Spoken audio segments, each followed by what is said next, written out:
Señoras, señores, ¿cómo están ustedes? Muy, pero muy buenos días. Soy Paco Sea y le tenemos toda la información.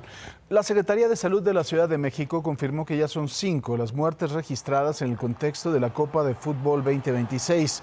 A las 4 víctimas de los hechos ocurridos tras los festejos del 30 de junio en Paseo de la Reforma, se suma un hombre de 35 años quien se encontraba con su familia en el Fan Fest del Zócalo durante la inauguración cuando se sintió mal. Entonces acudió a un hospital en donde murió de un infarto. La dependencia precisó que el hombre tenía antecedentes de problemas cardiovasculares, por lo que su fallecimiento no está vinculado a los festejos. Hubo un paciente que llegó del FanFest, llegó caminando al hospital, tenía un dolor precordial y murió de un infarto. No se había incluido porque estaba en discusión si era parte, pero ahora se incluyó. Los otros 4 los han conocido. Ese es fue del primer partido. La Fiscalía Capitalina mantiene abierta la investigación por la muerte de Isaías Aparicio, el joven de 19 años que falleció tras ser trasladado al Hospital Rubén Leñero desde el festejo del Paseo de la Reforma, luego del partido entre México y Ecuador. Aunque la causa del deceso fue broncoaspiración, las autoridades no descartan que exista algún otro tipo de delito relacionado. Para esclarecer lo ocurrido, analizan testimonios, videos, peritajes y estudios toxicológicos que permitan determinar si hubo responsabilidades penales. Y también familiares de Isaías Aparicio se reunieron con personal de la Fiscalía Capitalina, en donde acordaron entregar los videos relacionados con la noche en que murió el joven. La madre asegura que el cuerpo de su hijo presentaba huellas de golpes y de rasguños. Sin embargo, las autoridades confirmaron que hasta el momento no existe una grabación que permita esclarecer qué ocurrió antes de su fallecimiento. En Morelos, un joven estudiante fue asesinado tras concluir el partido entre México e Inglaterra. Jesús Ponce, de 20 años, recibió impactos de bala cuando se encontraba afuera de Bar El Congelador en Emiliano Zapata, en donde presuntamente trabajaba para continuar con sus estudios. Familiares denunciaron retrasos en la entrega del cuerpo y exigieron justicia, mientras las autoridades realizan las investigaciones correspondientes para esclarecer el ataque. Y en este asunto verdaderamente doloroso para el gremio periodístico, el cuerpo de la periodista Roxana Guzmán ya está en su casa con su familia, que la despide a poco más de un mes de que se la llevaran hombres armados de ese mismo lugar, de ese domicilio. Hoy será sepultada.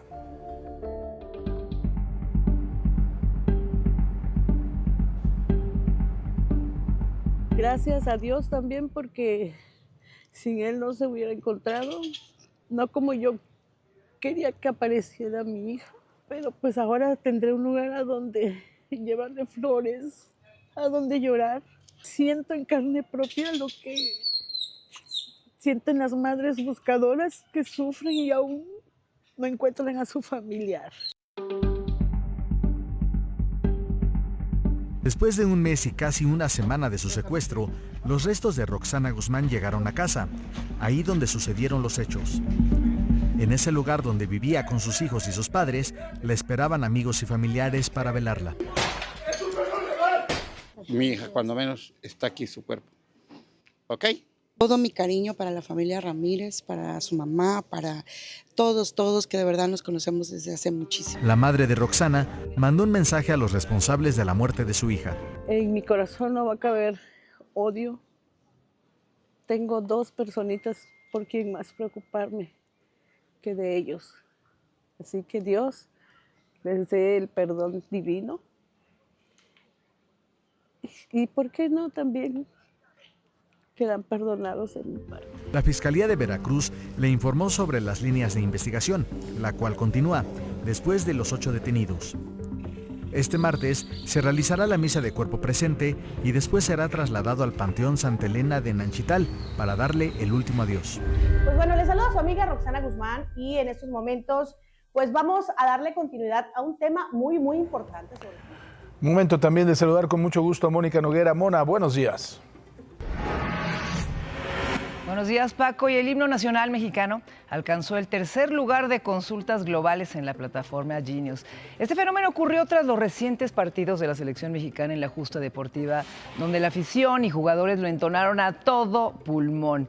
El interés internacional por la letra mexicana solamente quedó por debajo del último lanzamiento del artista indonesio Tulus y del clásico Total Eclipse of the Heart de Bonnie Tyler, si ustedes la recuerdan. Y en otros asuntos, la UNAM presentó una denuncia penal tras detectar a personas y empresas que engañaban a familias vendiendo supuestos servicios para garantizar el ingreso al examen de licenciatura 2026. La máxima casa de estudio reportó que el proceso en el que participan más de 158,000 aspirantes continúa de forma regular. Las autoridades universitarias advirtieron que actuarán de manera enérgica contra cualquier fraude y recordaron que los resultados oficiales se van a publicar el próximo 17 de julio.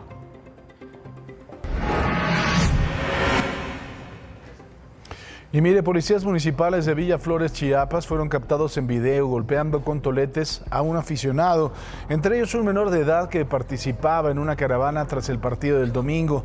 Las instancias correspondientes iniciaron una indagatoria para revisar el apego a los protocolos policiales. Más adelante le tenemos esta información completa.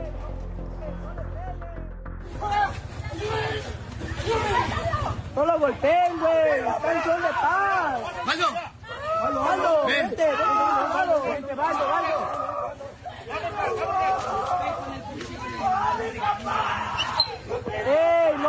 ¡Ey, no le pegues!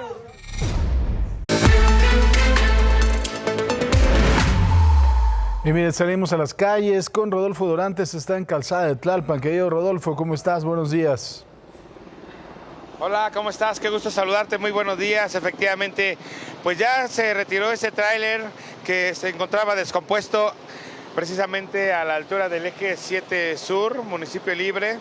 Una grúa brigadier pues ya lo retiró y la circulación se libera para llegar hasta las inmediaciones del metro Viaducto, lugar donde me encuentro en estos momentos. Algo de problemas precisamente en este punto, también a la altura de Chabacano, en carriles de baja velocidad ocasionado por el transporte público, pero nada como para buscar alguna alternativa en el sentido opuesto para dirigirse hacia la zona sur de la ciudad.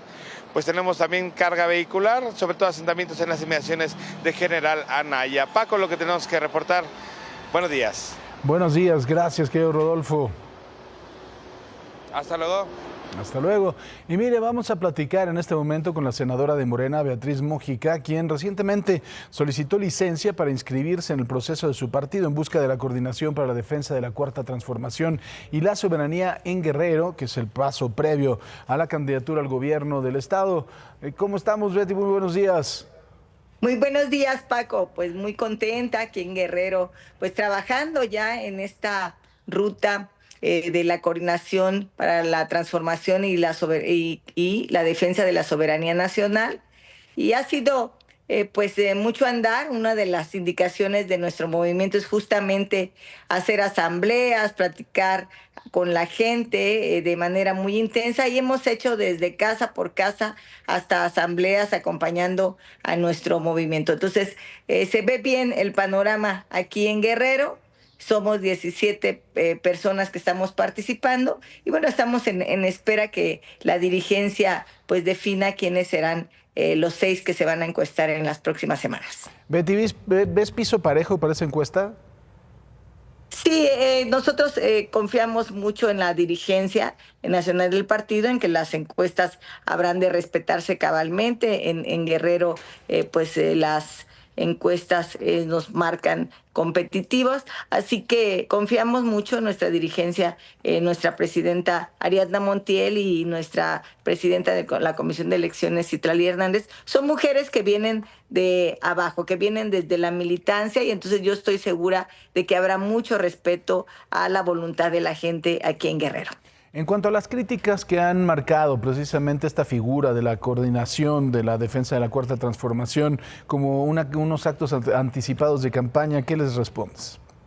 Pues en absoluto, nosotros estamos trabajando en torno a la organización de nuestro movimiento, de este gran movimiento que es Morena, y justamente una de las tareas que se ha hecho siempre, no es de un día para otro, no es en un tema de proceso, sino todos los días, pues es recorrer las calles, hablar con la gente. Yo creo que eso es lo que hace fuerte a nuestro movimiento y la garantía de que no importa cuántos seamos, creo que el Guerrero es de los estados en el que hay mayor participación, lo importante es que se ponga cualquier interés del lado particular y se ponga el interés del pueblo de Guerrero por delante. Entonces, esta es una gran fortaleza fortaleza, el hecho de que nosotros salgamos todos los días a tocar las puertas y hablar con la gente para pues defender los valores y los principios de la Cuarta Transformación, Paco. Betty, fue bueno, ¿no?, que se respetaran los principios, las reglas de Morena en cuanto al nepotismo y que Félix no se haya registrado, Félix Salgado. Pues mira, yo respeto mucho a nuestro compañero Félix, que al final del día pues tomó una buena decisión en términos de respetar los lineamientos de nuestro movimiento, y sé que en todo momento pues él es un hombre maduro políticamente, que le ha aportado mucho a la lucha en nuestro estado y que estoy segura que va a sumar al movimiento, porque eso es lo más importante, la gente y cómo le respondemos y le damos resultados a la gente. Finalmente, ¿cuáles son los retos más importantes que tú ves en Guerrero en este momento? Pues hay muchos retos, la transformación tiene que profundizarse, tiene que llegar pues a todos los rincones. Recordemos que 13,5 millones han salido de la pobreza, sin embargo Guerrero tiene rezagos muy añejos, y aquí solamente salieron 300,000 personas de la pobreza, entonces ese es un gran reto. El otro tema también es los temas de paz, de seguridad, en los que habrá que trabajarse muy intensamente, pero con la estrategia que se está aplicando, yo sé que va a haber resultados mucho más tangibles en los próximos meses, en los próximos años, porque Guerrero pues no está condenado ni a la violencia ni a la pobreza, Paco. Hay mucho que hacer y vamos en el camino correcto, que es el segundo piso de la transformación, y reconocer pues todo el trabajo que está haciendo nuestra presidenta Claudia Sheinbaum para Guerrero en coordinación con nuestra gobernadora Evelyn Salgado. Es decir, están sentadas las bases, va a ser un gran impulso en los próximos años el segundo piso de la transformación. Querida Betty, como siempre es un gusto saludarte, te mando un fuerte abrazo. Muchísimas gracias, saludos a todas y todos. Buenos días. Buenos días. Y mire, en más asuntos, a sus 9 años, Gustavo Leonardo enfrenta una carrera en contra del tiempo. Padece una extraña enfermedad que de forma progresiva le apaga la vista, el oído y hasta la respiración. Su única esperanza está en Boston, pero su familia necesita $1 millón solo, para la revisión médica, y esta es la historia. A sus 9 años, Gustavo Leonardo enfrenta una carrera contra el tiempo. Padece displasia craneometafisaria, una enfermedad congénita rara que afecta a los huesos del cráneo y del rostro. En su caso, el crecimiento óseo comienza a presionar estructuras nerviosas y amenaza funciones básicas como escuchar, ver, caminar y respirar. Su familia, originaria de Ixtlahuaca, Estado de México, ha recorrido hospitales públicos, privados y especialistas en distintas entidades. Pero la respuesta ha sido la misma. Al ser tan rara, no hay ni infraestructura médica, ni estudios, no hay tratamiento, no hay nada para él. Entonces lo que nos dicen son diagnósticos, la verdad, bastante complejos, bastante tristes. Entonces pues nosotros ahorita estamos buscando una mejor solución para él, un mejor diagnóstico. En general nos dicen que él poco a poco se va a ir apagando. Hoy Gustavo presenta pérdida auditiva en ambos oídos y problemas respiratorios por el cierre progresivo de sus fosas nasales. Aún así, sigue asistiendo a la escuela. La familia busca una valoración médica en un hospital de Boston, Estados Unidos. En un inicio ellos nos están pidiendo $70,000 solamente por conocerlo. O sea, ni siquiera es una operación, ni siquiera es algún estudio específico, nada. Simplemente por una, digamos, revisión diagnóstica nos están pidiendo $70,000. Ustedes saben que es alrededor de $1 millón, un poquito más. Entonces, pues de un inicio ese es el monto que estamos tratando de recaudar. Además, Gustavo necesita un aparato auditivo de $55,000. Por eso, piden apoyo ciudadano, donativo, difusión y también ayuda de especialistas en enfermedades raras, displasias óseas y cirugía craneofacial. Para Imagen, Raúl Flores Martínez. Y mire, la meta de la familia de Leo es recaudar 213,970 pesos para su tratamiento. Aún les falta más de la mitad para poder llegar a la meta. Así que recuerde, si usted se quiere sumar a esta causa, lo puede hacer a través de GoFundMe, y ahí están todos los datos precisamente. Manos que sanan Leo y también Manos que sanan Leo en TikTok. Vamos a ayudarle a Leo, por supuesto, a superar esta enfermedad. Una enfermedad muy rara, pero que desgraciadamente a él le tocó enfrentarlo, y si lo enfrentamos todos juntos, creo que lo podemos hacer mejor. Mire, ayer le presentamos estas imágenes del momento en que el diputado federal Cuauhtémoc Blanco fue interceptado por manifestantes. En un pronunciamiento oficial, el exfutbolista denunció haber sido víctima de un acto de hostigamiento y violencia. ¡Ay, pobrecito! ¡Pobrecito! ¡Ay, Dios! Que puso en riesgo la integridad física de su familia. Dijo que si bien respeta la libertad de expresión, las acciones registradas el domingo rebasaron los límites de la protesta pacífica para convertirse en una agresión directa y violenta en contra de civiles ajenos a cualquier disputa de índole política. Igualito que a mí me amenazaste en un restaurante, compadre, ¿no te acuerdas? Ay, pobre de ti. Me dijiste que yo te la pelaba, que no sé qué, cuántas cosas y cuántas groserías me dijiste, que me ibas a partir la madre. Yo no soy político, es también cualquier cosa que es ajena a cualquier situación política. Y ahora te vienes a quejar. ¡Ay, qué cobarde! Chillón. ¡Asesino! ¡Samir vive, c***! ¡Samir vive, pinche!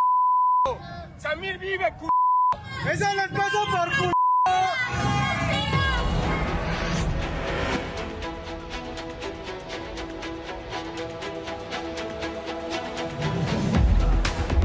Acepta el Mayo sentencia a cadena perpetua y pide prisión con atención médica.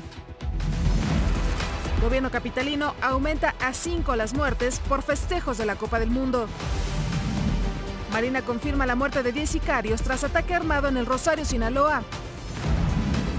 Policías de Villaflores, Chiapas, muelen a golpes a menor que festejaba a la selección mexicana. ¡No lo golpeen, güey! ¡Canción de paz! ¡Aldo! ¡Aldo! ¡Vente! Senadora de Morena promueve consumo de piratería para la gran justa deportiva. Pues véngase aquí a Tepizo por su playera de México, listos para el partido de mañana.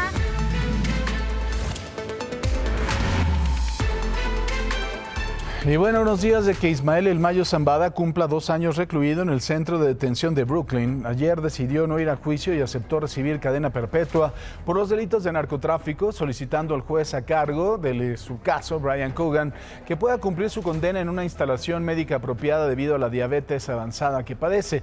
Será el próximo lunes cuando la Fiscalía estadounidense responda a la solicitud del Mayo, previo a la audiencia de sentencia programada para el 20 de julio.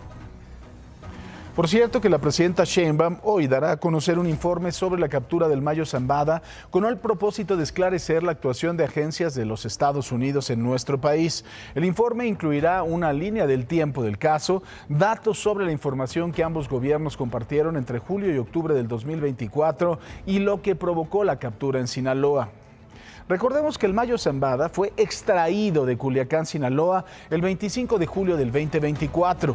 En la captura estuvo involucrado Joaquín Guzmán, el hijo del Chapo, quien orquestó un plan para entregarlo al FBI, al raptarlo y trasladarlo a Texas en un avión, el cual fue donado a un museo en Nuevo México. La nave ya forma parte de una colección dedicada a la defensa de la seguridad nacional de los Estados Unidos y el combate en contra de crímenes violentos.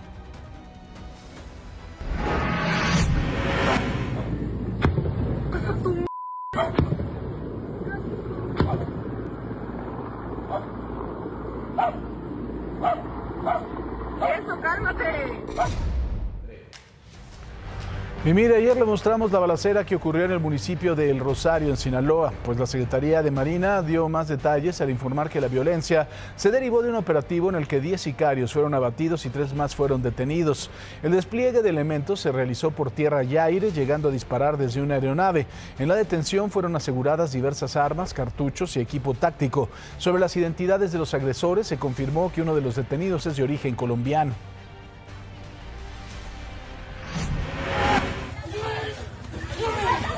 ¡No lo golpeen, güey! ¡Canción de paz! ¡Aldo! ¡Aldo! ¡Vente! ¡Vente, Aldo! ¡Aldo!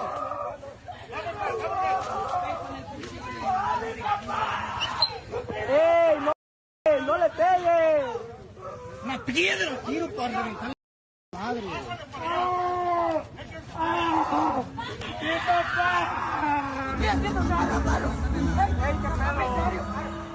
Y mire, policías municipales de Villa Flores en Chiapas fueron grabados mientras golpeaban con toletes a aficionados que participaban en una caravana tras la eliminación de México ante Inglaterra. Aunque los agentes interceptaron a los jóvenes, entre ellos un menor de edad, por presunto escándalo en la vía pública, el arresto derivó en un altercado con resistencia civil y agresiones mutuas. Por su parte, familiares de los afectados, uno de los cuales presenta lesiones severas, desmintieron la versión del desorden público y exigieron a las autoridades estatales investigar los hechos. A través de un comunicado, el Ayuntamiento de Villa Flores justificó la detención del menor de edad por causar desmanes e insultar a la policía tras el duelo mundialista. La autoridad reportó que familiares del chico irrumpieron violentamente en la comandancia municipal y agredieron al guardia para liberarlo, provocando un altercado con los elementos de refuerzo. Ante las denuncias de agresión, las instancias correspondientes ya iniciaron una indagatoria interna para revisar el apego a los protocolos policiales.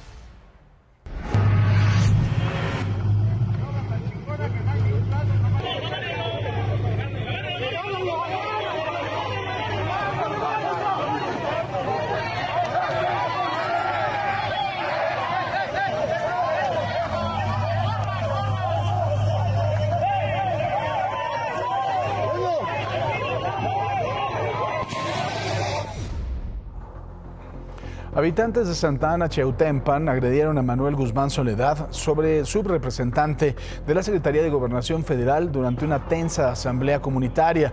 El funcionario acudió a promover el proyecto integral de salud del IMSS en Tlaxcala. Luego de los violentos enfrentamientos del domingo que dejaron heridos y detenidos, las obras fueron reanudadas con el apoyo de fuerzas antimotines. El conflicto social mantiene dividida a la comunidad entre quienes defienden la llegada de los servicios médicos y quienes acusan afectaciones a áreas deportivas y al suministro de agua. Tras la intervención policial, la maquinaria pudo avanzar sin nuevos incidentes. Una pelea también entre vecinos en Tultepec terminó de la peor manera, con una niña siendo golpeada por una mujer sin importarle la diferencia de edad. Lo más alarmante, sin duda, fue que la agresión siguió sin que nadie interviniera. ¡Es una niña! ¡Ey! ¡Ey! ¡Ella es una niña, güey! ¡Déjala! ¡Ayúdala a la niña! En esta riña, la violencia no tuvo límites y una menor quedó atrapada en el peor momento. Mira. Cállense, mira. ¡Ah,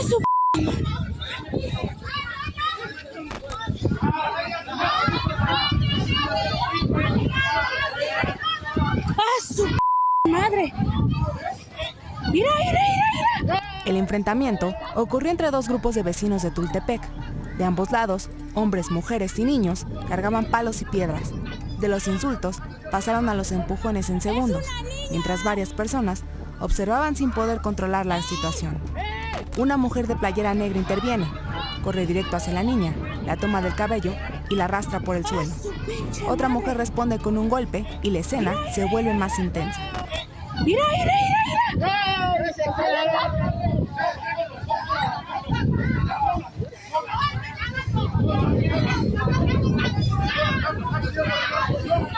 ¡Es una niña! Algunos intentan auxiliar a la niña interviniendo en la pelea. Las mujeres siguen golpeándose hasta que la menor se levanta y comienza a defenderse.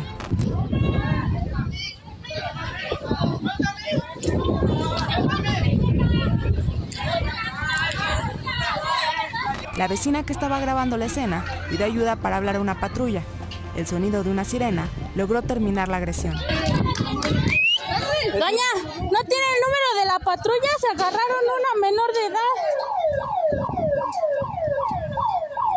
Las autoridades no informaron el motivo por el cual inició la riña, aunque en redes se reportó que no es la primera vez que algo así ocurre en el municipio. Al tratarse de una agresión de un adulto en contra de una menor, podría traer graves consecuencias. De acuerdo con el Código Penal del Estado de México, las penas pueden ir de los 3 a los 6 años de prisión dependiendo del daño causado. La condena podría incrementar por el tipo de fuerza física ejercido a la víctima. Ahora nos vamos a Morelos. 2 repartidores de aplicación murieron y 3 resultaron heridos tras un ataque armado este lunes en Tepoztlán. Las víctimas acudieron a una calle de terracería en los límites con Cuernavaca tras rastrear una motocicleta robada que intentaban recuperar, lugar donde fueron recibidos a balazos. Durante el operativo policial se logró la captura de 3 presuntos implicados, mientras que la zona quedó bajo resguardo de las autoridades para las investigaciones. Vean nada más, amigos, cómo se están agarrando. Miren. Y la policía aquí viendo, sin hacer nada, miren. Se están agarrando. Y la policía, ¿qué está haciendo? No está haciendo nada. Hay familia, hay niños. Vean. Nomás para que se den cuenta el tipo de seguridad que tenemos. Deben de tomar cartas en el asunto. Deberían de tomar cartas en el asunto, de favor. Y mire cómo ve estos elementos de la Policía Municipal de Uruapan. Fueron grabados en video mientras se ignoraban los reclamos de los ciudadanos para detener una pelea entre 2 hombres tras el partido México-Inglaterra. Pese a que la riña ocurrió a unos metros de 2 patrullas y ante la presencia de la familia, los 3 agentes a bordo se negaron a intervenir y se limitaron a observar el conflicto. Por ahora se desconoce el motivo de la disputa y si hay una indagatoria en contra de los policías. Mire, sobrevivió 80 horas bajo los escombros tras los terremotos en Venezuela. Hernán Gil, conocido como el Milagro Viviente, habló en exclusiva con Imagen Noticias sobre el momento en que volvió a escuchar la voz de los rescatistas. ¡Viva Venezuela! Hernán Gil, el Milagro Viviente, como se le conoce en Venezuela, pide a los brigadistas que todavía quedan en el país que no se den por vencidos y busquen a más personas con vida. No pierdan la fe y que busquen. Hay personas como yo, que yo estuve en una situación muy difícil, que sé que hay personas ahorita, a esta hora, y que esos rescatistas no pierdan la noción y que busquen, que hallen pues, a las personas que estén en vida. Hasta el día de hoy, Hernández conoce el tamaño de la destrucción que dejaron los terremotos. No ha visto las noticias, ni siquiera tiene claro el despliegue que se llevó a cabo para rescatarlo. Había un hueco específico donde yo podía respirar y yo llamaba, ayuda, ayúdenme,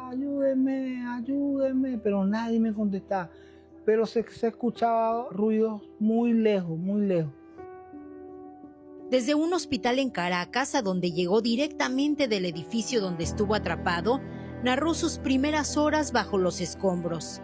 Quedé tapiado y no supe más de mí, pues.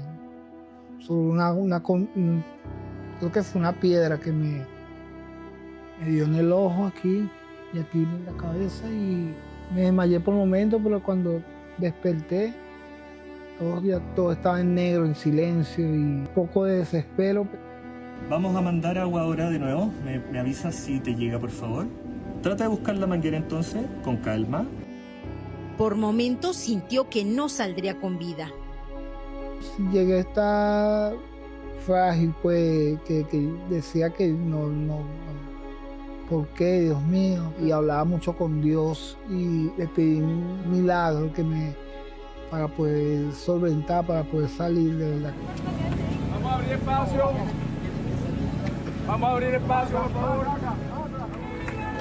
Hernán sufrió golpes en un ojo, la cabeza, la espalda y las piernas. Espera pronto lo den de alta. Imagino estar con mi familia, aprovechar los momentos más importantes que es la familia. ¡Viva Venezuela!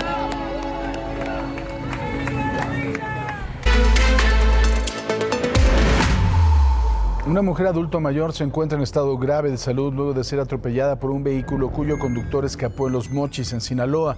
Las cámaras de seguridad captaron el momento en que la víctima intentaba cruzar la calle cuando fue impactada por la unidad, que continuó con su marcha como si nada. Autoridades de AOME ya investigan los hechos y trabajan para localizar al responsable, mientras la mujer permanece hospitalizada con lesiones que ponen en riesgo su vida. 3 personas resultaron lesionadas luego de ser atropelladas también por un operador del transporte público de la Ruta 11 en Pachuca.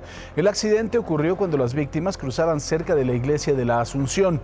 El conductor fue detenido por la policía municipal y, de acuerdo con testigos, presuntamente estaba distraído con su celular, una versión que ya es investigada por las autoridades. Y otro caso de atropellamiento, esto en Monterrey, en donde Mariel, una joven de 16 años, murió tras ser arrollada en la colonia Cumbres, en Monterrey. Era estudiante de la Prepa 9 de la Universidad Autónoma de Nuevo León. El accidente ocurrió cuando caminaba junto a una amiga, quien permanece hospitalizada. Mientras tanto, el responsable continúa prófugo y la familia exige justicia. Y estos se salvaron de milagro, también fue en Nuevo León. Es una pareja que estuvo a punto de ser arrollada por un vehículo que descendía sin control por una calle en la colonia Estanzuela, en Monterrey. Cámaras de seguridad captaron el momento en que ambos logran apartarse segundos antes del impacto. El automóvil terminó chocando en contra de una camioneta y un taxi y el barandal de un jardín de niños. El conductor, de unos 60 años, quedó atrapado entre los fierros y fue rescatado por los cuerpos de emergencia. Las autoridades ya investigan el accidente, ya que presuntamente venía alcoholizado.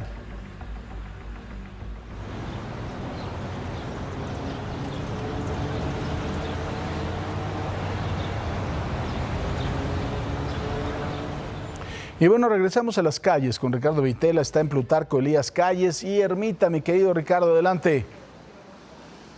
Estimado Paco, ¿cómo están? Muy buenos días, gusto en saludarlos aquí en la zona suroriente de la Ciudad de México. Vámonos con la actividad vehicular con imágenes de Iván Brand del Eje 8 Sur. Quienes vienen de la zona de Popocatépetl, del área de la Portales, cruzan Tlalpan en el desnivel y vienen sobre Ermita hacia el oriente de la ciudad, van a encontrar un avance bastante aceptable. Como lo ves, prácticamente solo este eje, una buena alternativa para utilizarlo paralelo a Churubusco. Y por otro lado tenemos Plutarco Elías Calles en ambos sentidos para quienes ingresan del circuito interior y van hacia la zona de Iztacalco, hacia el centro de la ciudad, también buena opción, una alternativa paralela a la calzada de Tlalpan. Y también quienes vienen del centro histórico en dirección a este punto al sur de la ciudad pueden utilizar Plutarco Elías Calles sin ningún problema a esta hora de la mañana. Paco, la información que tenemos, empieza a salir el sol, empieza a calentar el ambiente aquí en la capital del país. Muy bien, gracias, querido Ricardo.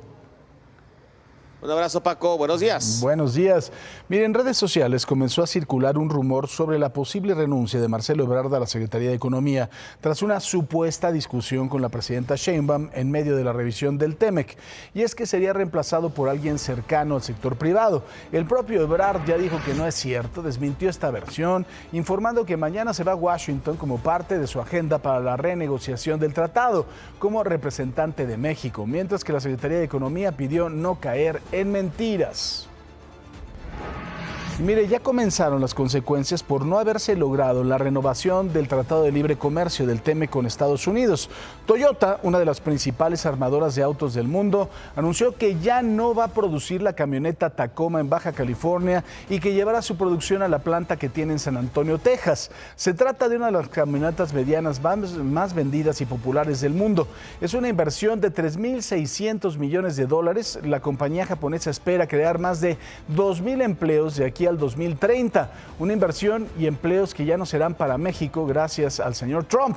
Toyota busca evitar así los aranceles del 25% impuestos por el presidente Donald Trump.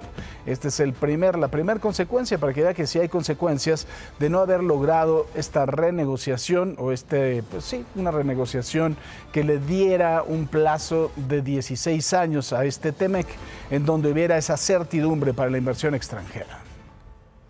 ¿Qué le parece si vamos a los dineros? Banco Multiva presenta.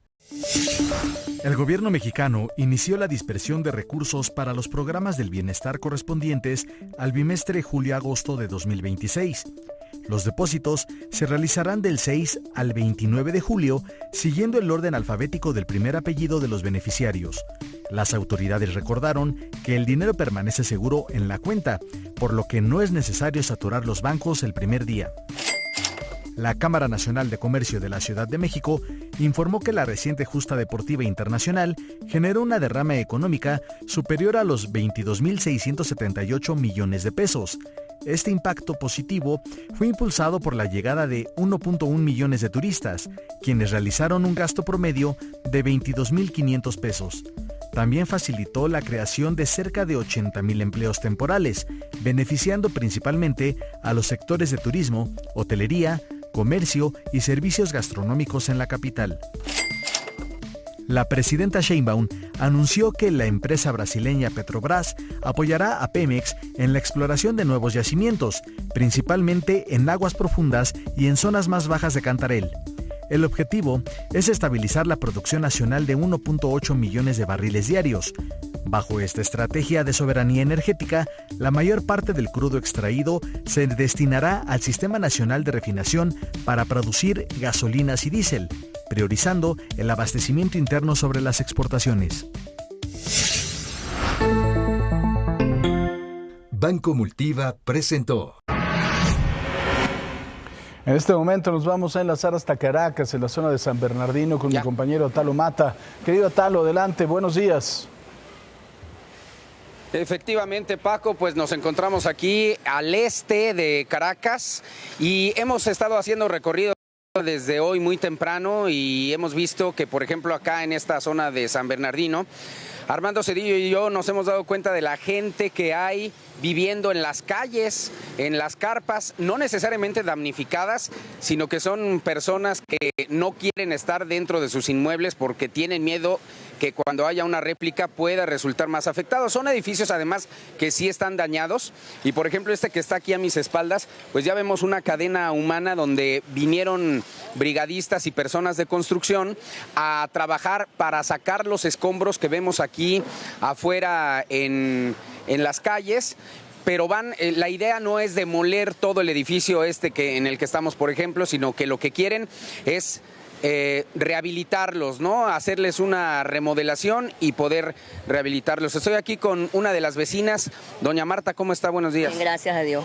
Bueno, pues ¿qué nos puede decir?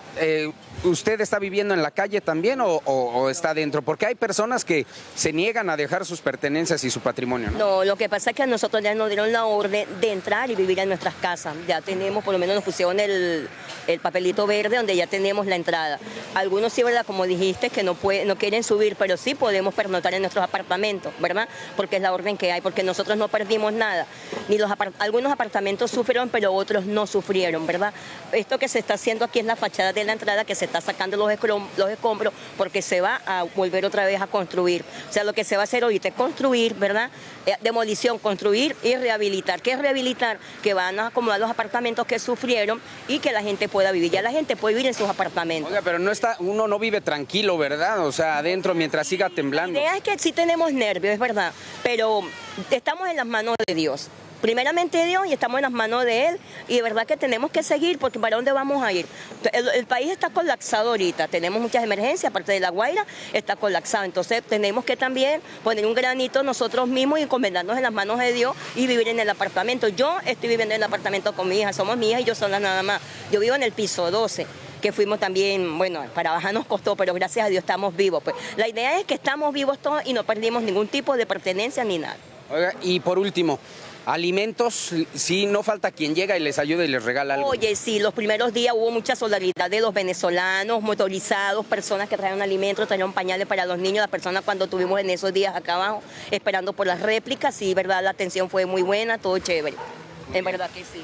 Doña Marta, muchas gracias, ¿eh? Vale, okay. Muchas gracias. Bendiciones a todos y bueno, qué bueno, gracias a Dios, bendiciones a todos los mexicanos que en verdad han venido a colaborar y han estado con nosotros, Benizo, perfecto, pues gracias a Dios, pues. Vale. Gracias. Afortunadamente, Paco, hay gente que pues tiene, como la señora Marta, muy buena disposición, actitud, que saca pues la sonrisa, ¿no? En los peores momentos. Y como te decía, pues bueno, estas personas aquí van a seguir trabajando, están sacando el cascajo ahí como pueden con algunas cubetas, pero son también, no solo, como te decía, no solo son brigadistas, rescatistas o personal de la construcción, sino los vecinos, la gente que viene a ayudar para que la reconstrucción al menos se vuelva un poco más rápida y más pronta, porque afortunadamente pues la gente sí tiene que comer, pero no tiene dónde dormir o tiene mucho miedo de quedarse en sus departamentos, Paco. Pues sí, es que se crea sin duda una psicosis, mi querido Atalo, que la hemos vivido aquí en este país, y en el menor movimiento, la menor de las réplicas, incluso una vibración que pueda ser provocada por cualquier otra cosa, se vuelve en algo que es una psicosis, ¿no? Empiezas verdaderamente a tener un miedo incontrolable. Mira, nosotros estamos como mexicanos, estamos un poco ya apoyados en este tipo de temas, pero aún así, pues sí nos preocupa. La semana pasada en La Guaira, de hecho el viernes, antes de venir acá a Caracas, la zona cero de La Guaira ya nos despertó a las 7:23, o sea, 7:23 de la mañana acá en Venezuela, 5:23 de la mañana allá en México nos despertó una réplica. Estábamos en una tienda de campaña con los brigadistas rotarios y pues ya te imaginarás lo que se te viene a la mente. Nosotros estuvimos durmiendo entre los escombros en tiendas de campaña, pero aún así pues el piso se mueve bastante fuerte y cualquier jaloncito, pues imagínate cómo nos pone de nerviosos. Si a nosotros nos pasa eso, pues ya tendrás idea de lo que les pasa aquí a los caraqueños que tienen muy recientemente este suceso. Muy bien, pues te agradezco mucho tu reporte. Gracias, mi querido Atalo. Hasta luego, Paco, muy buen día. Hasta luego, y gran trabajo el que está haciendo nuestro compañero por allá. Nuri, adelante.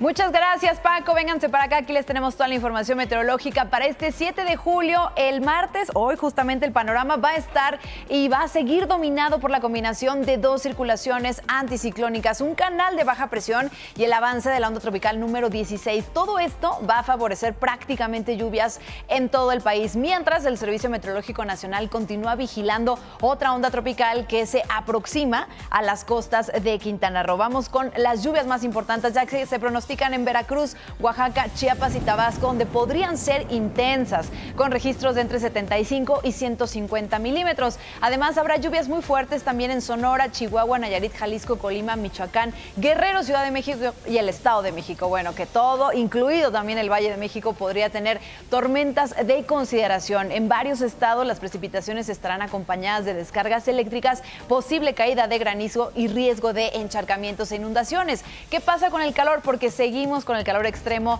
sobre todo en el noroeste, Baja California y Sonora podrían superar los 45 grados y en Baja California Sur, Sinaloa, Chihuahua, Nuevo León y Tamaulipas, las temperaturas alcanzan entre 40 y 45 grados, por lo que la onda de calor va a seguir presente.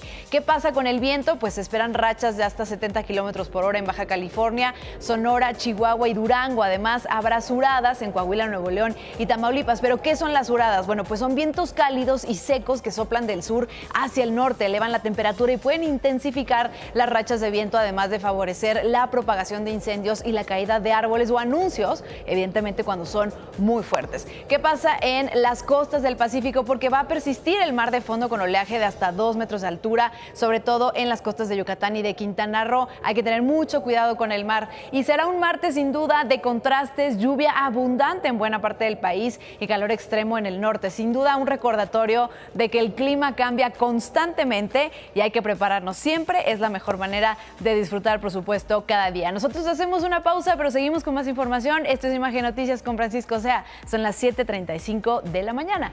Vamos y volvemos rapidísimo. Y miren, en otros temas, el Tribunal Electoral de Michoacán resolvió que el senador Gerardo Fernández Noroña cometió violencia política en razón de género en contra de la presidenta municipal de Uruapan, Grecia Quirós, al hacer comentarios que buscaban deslegitimizar su carrera política por el hecho de ser mujer. Ahora Noroña será parte del Registro Nacional de Personas Sancionadas en materia de violencia política en contra de las mujeres por 6 meses, lo que significa que podría tener restricciones para contender en procesos electorales y participar en ciertos actos políticos durante este periodo. Ya anteriormente le había ordenado el tribunal como medidas extraordinarias que tenía que bajar las publicaciones en donde estaba insultando a Grecia Quirós, en donde le decía que ella no podía llegar a ser gobernadora, que se quejó el señor Noroña, como siempre, ¿verdad? Mírenlo nada más, tan bonito y tan patético al mismo tiempo el señor Noroña. La alcaldesa con licencia de Acapulco, Avelina López, no será sancionada de momento por negarse a entregar información sobre el ejercicio de 898 millones de pesos de recursos federales a la Auditoría Superior del Estado de Guerrero, luego de que la Suprema Corte de Justicia determinó que ese órgano carece de facultades para fiscalizar estos recursos. Sin embargo, aclaró que la resolución no impide que los fondos sean auditados e investigados por la autoridad federal competente. Y mire, en esta justa deportiva, quien tenía bien puesta la camiseta de la selección mexicana era la senadora de Morena de la Ciudad de México, Cintia López Castro. Lástima, era pirata. Pero además promovió en un video, pues, dónde comprarla. De verdad hay veces que yo creo que no tienen ni siquiera la menor idea de que eso es la comisión de un delito. Pero, pues bueno, es senadora de la República, ¿no? Pues, ¿por qué va a conocer la ley si es lo que se dedica? Pues vénganse aquí a Tepizo por su playera de México, listos para el partido de mañana. Vénganse a consumir local, a comprar en Tepito, porque en Tepito existe, porque resiste y en Tepito vamos a ganar. Imagínense nada más, de verdad, imaginen nada más. O sea, ¿qué le puedo yo decir? Está promoviendo, está haciendo apología del delito, simple y sencillamente, no tiene ni idea la pobre señora, de verdad, con todo respeto, es senadora de la República. ¿Cómo una senadora de la República puede estar promoviendo la piratería? Pero bueno, ni hablar, una polémica más en la que el presidente de los Estados Unidos, Trump, está involucrado. Ahora, hasta en asuntos de fútbol se está metiendo, y lo peor es que la FIFA le hizo caso.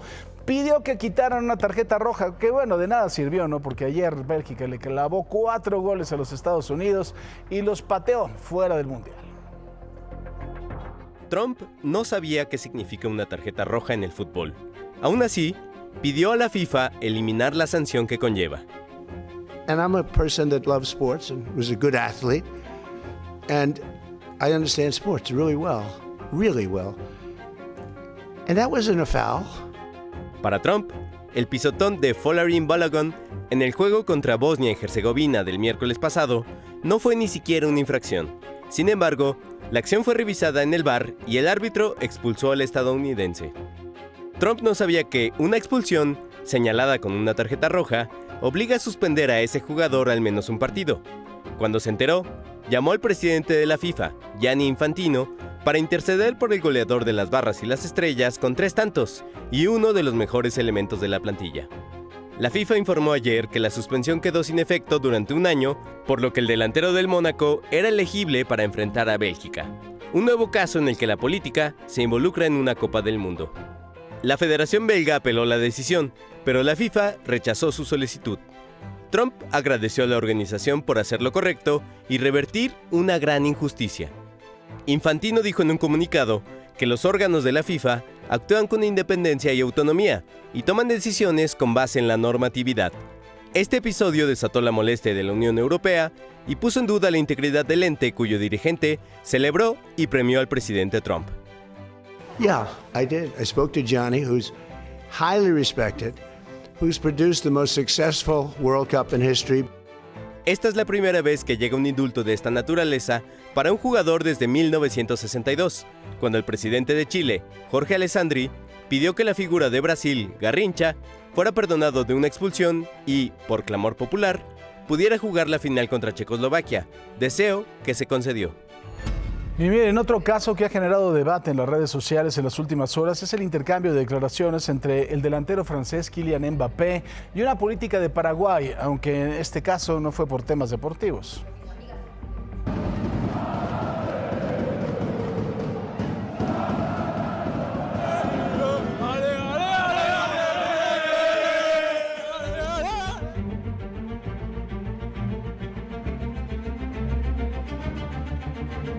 Francia eliminó a Paraguay y selló su pase a los cuartos de final de la Copa del Mundo.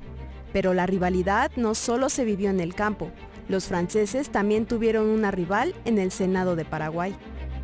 Camerunés colonizado que intentaba desesperadamente hacerse pasar por francés, así fue como la senadora paraguaya Celeste Amarilla describió al jugador francés Kylian Mbappé a través de sus redes sociales. También dijo que es un bruto que no sabía escribir. El capitán no tardó en responder. señaló a la senadora de propagar odio y racismo y la llamó ser una mujer despreciable e indigna de su cargo. La razón por la cual la senadora lo llamó así, según un comunicado que publicó en redes sociales, fue la arrogancia y el desprecio que tuvo el jugador hacia el equipo paraguayo. Lo acusó de agredirlos con frases latinas, de rechazar el saludo de su arquero y de llamar al equipo mediocre. La polémica tuvo opiniones divididas. En noticieros franceses el tema desató hasta mesas de opinión. En redes sociales, usuarios señalaron que la culpa de que los franceses reaccionaran así fue porque los paraguayos jugaron sucio. El gobierno de Paraguay dejó claro que las expresiones de celeste amarilla no representan la posición del país. El presidente de Francia, Emmanuel Macron, defendió al jugador. En tanto, la Federación Francesa de Fútbol anunció que presentará una denuncia contra la senadora por racismo. Mientras tanto, Mbappé parece tener preocupaciones más importantes: preparar el duelo ante Marruecos por su pase a las semifinales. Lamentable, sin duda, y además de todo con un desconocimiento tremendo, ¿no?, de lo que es la migración europea. Pero bueno, vamos con cosas muchísimo más agradables y mi queridísima Paola Rojas, a quien saludo con respeto, con distancia, pero con amor filial. Fraternal. Exactamente. Paco querido. Pues vamos a platicar del mayo y no con distancia, con toda la cercanía que se pueda, porque, bueno, pues con esto de que ya se resignó a la cadena perpetua, estamos todos atentos a lo que se dirá hoy en torno a su entrega a las autoridades de los Estados Unidos en la conferencia mañanera. ¿Por qué? Porque lo que ocurre allá repercute acá. Atentísimos a eso. Oye, y también pues la confesión que hizo Gianni Infantino de la FIFA. Trump le habló para revisar esto de la expulsión del seleccionado estadounidense. Vamos a estar en todo lo importante, Paco, y me va a encantar que me acompañen. Vamos a estar, por supuesto, contigo y mándote un ósculo que se pose en tu mejilla derecha muy lejos de tus labios. O sea, un besito aquí. Exactamente, muy chico. Un becerro aquí. Exactamente. Un ósculo. Es que prefiero aclarar, porque no vaya a ser. Sí, lo del ósculo suena muy osco, ¿verdad? Tienes Exacto, razón. no sé que alguien vaya despertando y se confunda. Te mando besos, mi Pau. Muchos, Paco. Adiós, Chao. buenos días. Vamos a hacer una pausa, le tenemos mucho más. No se vaya, por favor.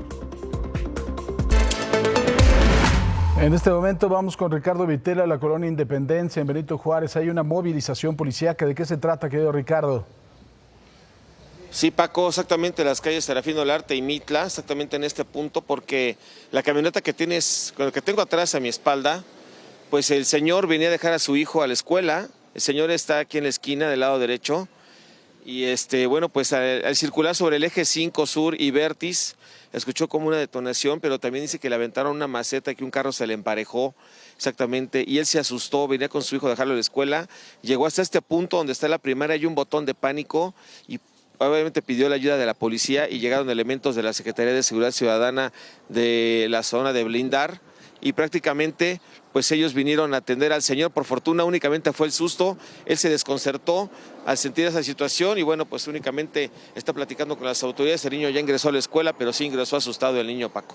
Pues sí, como no, qué susto, por supuesto. Qué bueno que ya están ahí las autoridades y que no pasó a mayores. Así es, Paco, lo bueno que no pasó a mayores y rápidamente, fue muy rápida la intervención de la policía, no tardaron ni menos de 5 minutos en llegar a auxiliar al señor aquí en Benito Juárez. Muy rápida la pronta, un aplauso a los policías. Qué bueno, muchísimas gracias, mi querido Ricardo. Y vamos ahora con Rodolfo Dorantes. Un abrazo también para ti, que está en Ticomán, en la Gustavo Amadero. Adelante, Rodolfo. Gracias, Paco. Efectivamente, lamentablemente tenemos que informar que una persona, un hombre de aproximadamente 40 años de edad, fue atropellada por el tren, precisamente aquí en Ferrocarril de Veracruz y Calzada Ticomán. Ha llegado ya servicios periciales a este lugar, como te puedes dar cuenta, dentro de unos instantes y después de haber hecho la toma de muestras, bueno, pues estarán retirando el cuerpo de este desafortunado hombre que, reitero, fue atropellado por el ferrocarril. No se ve afectada la vialidad, nada más no se detenga a ver qué es lo que está pasando. Puede ocasionar algún accidente. Mi reporte, Paco, muy buenos días. Oye, querido Rodolfo, ¿cómo lo atropelló el tren? O sea, es una cuestión, la verdad, compleja, ¿no? Sí, efectivamente, seguramente ha de haber sido alguna de las personas que suben a estas máquinas y pues no tomó la precaución adecuada y bueno, pues fue arrollado por la locomotora. Muy bien, pues te agradezco mucho, Rodolfo, gracias. Hasta luego, muy buen día. Oye, Pero bueno. hay que despedir bien a Cristiano Ronaldo. Estoy muy triste con eso. Pues mira, sin duda un hombre que ha marcado un antes y un después en el fútbol y que lamentablemente no le pudieron dar ese gusto de ser campeón del mundo, ¿no? Y nuestro Memo Ochoa, adorado. Sí. Neymar igual se fue entre despidió lágrimas. así, también entre lágrimas. Pero ¿saben quién sigue con vida? ¿Quién? Messi. Y hoy juega contra Egipto. Sí, es su último también. es Egipto. Así es, va a estar bueno. Colombia, ya no hay mundial, se acabó el mundial.